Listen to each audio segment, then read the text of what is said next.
Allez, j'ai fait une grosse partie du puzzle polyuréthane, c'est-à-dire l'isolation à des petites découpes sur les bas du mur de chaque côté. Donc voilà, en gros, sur ces fourgons, on a des cases, des zones un peu quadrillées, très complexes d'accès sur les zones inférieures, voilà, des murs. Il y en a des deux côtés. Et donc du coup, j'ai décidé de continuer avec les plaques de polyuréthane telles que je l'avais fait sur le haut et ailleurs, mais en faisant tout plein de petites découpes pour les insérer dans les trous, les caler comme il faut. Il me reste que cette section là-bas et celle-ci. Donc il me reste que 2 sections à faire sur 7. Et donc voilà, j'en profite pour faire un petit point sur comment je fais. Alors, attention, je ne suis pas un professionnel, hein, je fais à la débrouille. Donc en gros, il faut découper des zones pas trop grandes par rapport à la zone où vous allez insérer le polyuréthane. Puis après, il faut faire des découpes dans tous les sens. Bon, après, on peut ajuster, hein. Généralement, moi, ce que je fais, c'est que je fais une zone grande. Par exemple, là, je sais que je vais prendre la mesure jusqu'ici. Et après, une fois que j'ai ma plaque, je viens couper au milieu ou sur le dessus pour pouvoir insérer les moitiés. L'avantage en faisant ça, c'est que les découpes sont pile poil, vous voyez. Là, ça rentre vraiment comme si c'était un seul morceau. Alors, tout n'est pas parfait, bien sûr. Mais bon, voilà, ça ne sera pas une isolation parfaite. Comme on dit souvent, c'est un véhicule, c'est pas une maison. Mais j'espère que ça va bien y contribuer. Voilà. Qu'est-ce que je peux dire d'autre sur ça?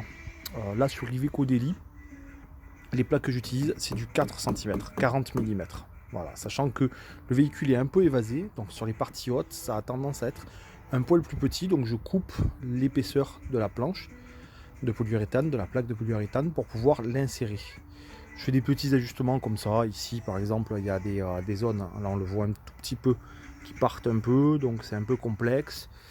Mais bon, voilà, il faut ajuster, on fait au mieux, tout simplement. On ne fait pas dans la perfection, on fait au mieux. Donc voilà, sinon ce que je pourrais dire concernant le polyuréthane, bon, ben, c'est toujours pareil, hein, ça fait énormément de poussière. Donc le mieux c'est de le faire en aérant le véhicule comme je le fais maintenant. On n'a pas toujours l'occasion, quand il pleut ou quand il fait mauvais, moi je l'ai fait aussi en milieu fermé. Mais il faut faire très attention parce qu'on prend vite dans les bronches un paquet de poussière. Après ça dépend le type de polyuréthane.